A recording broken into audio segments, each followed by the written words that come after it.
You've probably seen the viral TikToks or YouTube shorts showing off a brand new luxury condo building in the heart of Bangkok for about $500 a month. And as someone who lives in this type of building for such a cheap cost, I'm not here to deny how amazing it is, especially when you compare it to the cost of living back home in America or most Western countries. But what if I told you that the cost of living is not what makes Thailand the special place that it is?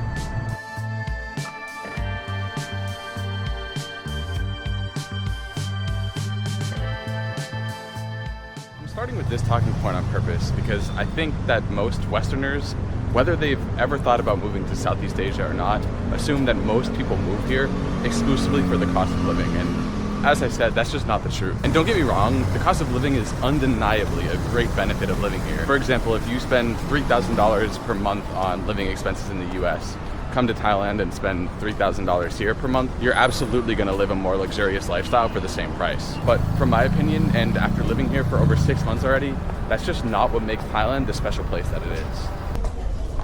สวัสดีครับไปที่ศูนย์ศิริกิติ์นะครับขอบคุณครับสถานีศูนย์ศิริกิติ์ศูนย์ศิริกิติ์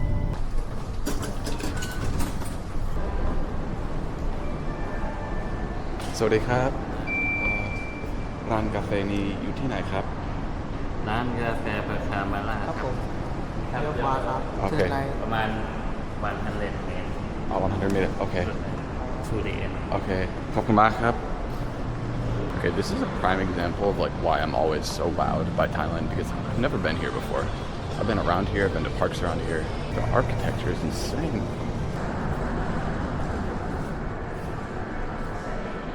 สวัสดีครับขอลาเต้เย็นใส่โอ๊ตมิลค์ได้ไหมครับได้ลาเต้เย็นบนมิวนะ ไม่หวานครับขอบคุณครับ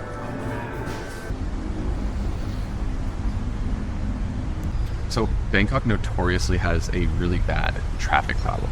Like in my opinion, that's definitely one of the biggest downsides of living here in Thailand, or at least Bangkok specifically. But what's so amazing is to see the government actually invest the money back into its people by rapidly developing these mass transit systems like the BTS, the MRT, and whatever other companies there are that are helping to develop these sky trains. And while we're kind of on the topic of like infrastructure and stuff like that, I see so many comments from people online saying, oh, why would you move to Thailand? Thailand is a third world country. I mean, dude, look where I am right now. Does this look third world to you? Because it doesn't to me.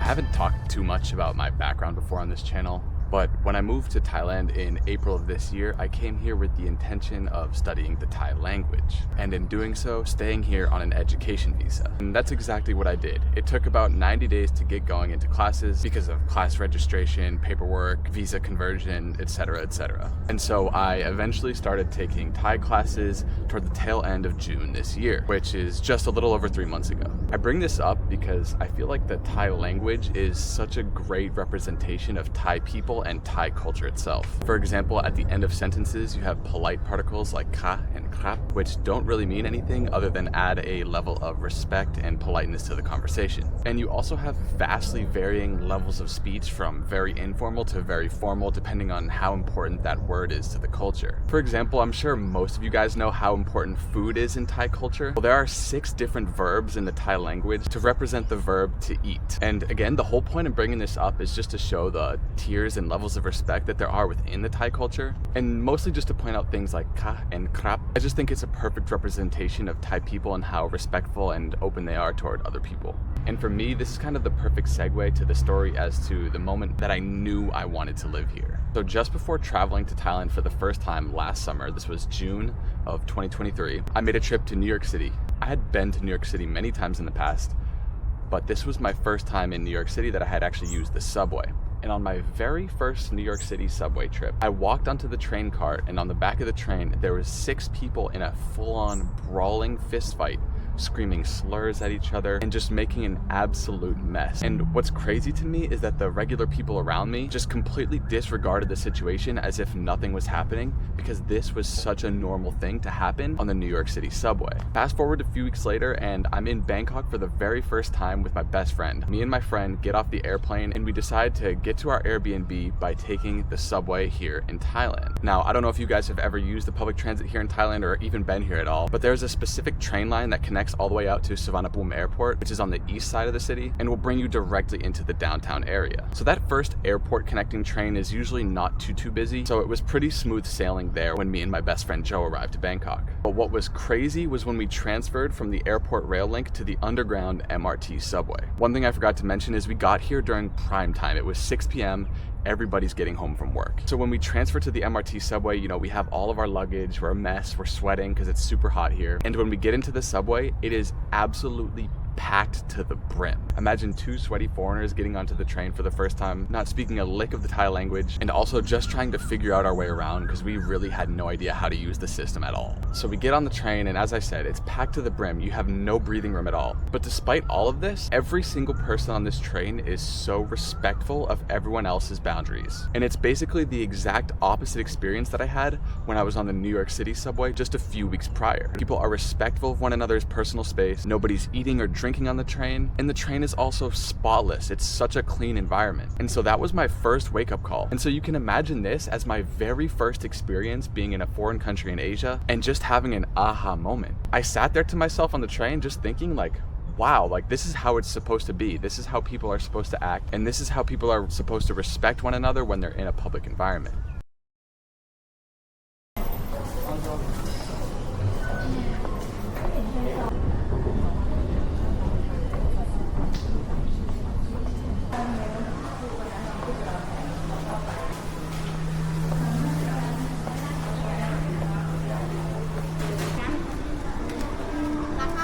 สวัสดีครับทุกอย่างเป็นเจใช่ไหมครับเอาข้าว1 จานนะครับอันนี้คือกะเพราใช่ไหมครับเอากะเพรานะครับเจใช่ไหมครับ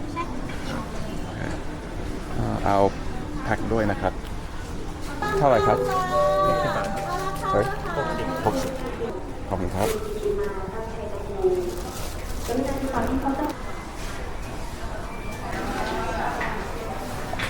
ฮัลโหลสวัสดีค่ะอันนี้เป็นเจใช่ไหมครับอ๋อทำจากเห็ดหอมอ๋อเอา1นะครับขอบคุณนะครับ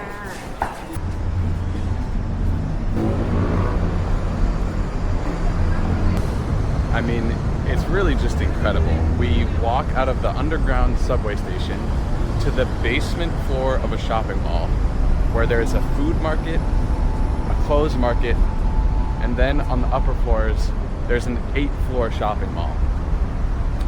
And you guys are probably thinking, well, ZK, this is just a one-off thing. But the reality is they have shopping malls like this at almost every single train station. It's just a genius setup because Thailand's weather is so hot. So what do? You build shopping malls that are connected to the train station so people can stay in the AC. That encourages people to shop. You have markets with cheap and affordable food. And Thai people don't like to work 24/7 like corporate America kind of encourages people to do. So after a long day or during their lunch break, people like to go and socialize at these places with friends and family. And that's just another reason why I love this place so much. Anyways, I'm gonna eat my meal in a moment, but I'm really keen to trying this mushroom meat stick.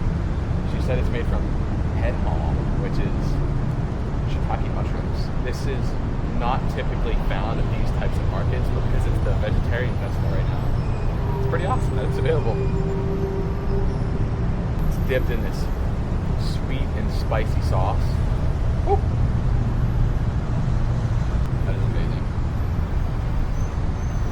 That is amazing. One of the last points I want to make about living here in Thailand is just how safe it is. Now, obviously, I'm not talking about hopping on the back of a motorbike and using that as a way to get around, because obviously there's going to be some danger in that. And that is definitely one of the biggest forms of accidents here in Thailand. But I'm more talking about in the aspect of crime, like people stealing, robbery, theft, things along these lines. I just feel so safe here in Thailand, and this example that I'm about to show you is proof of that. So I just grabbed my laptop and my textbooks because I want to go to a cafe and study and get some work done. So let's go. So I just downed a good old coffee, and now I really need to go to the bathroom. But the problem is the bathroom is on a whole nother floor below inside of this business tower. So is it going to be a problem that I leave my laptop, phone, and camera out while I go all the way downstairs to use the restroom for a few minutes? Let's wait and find out.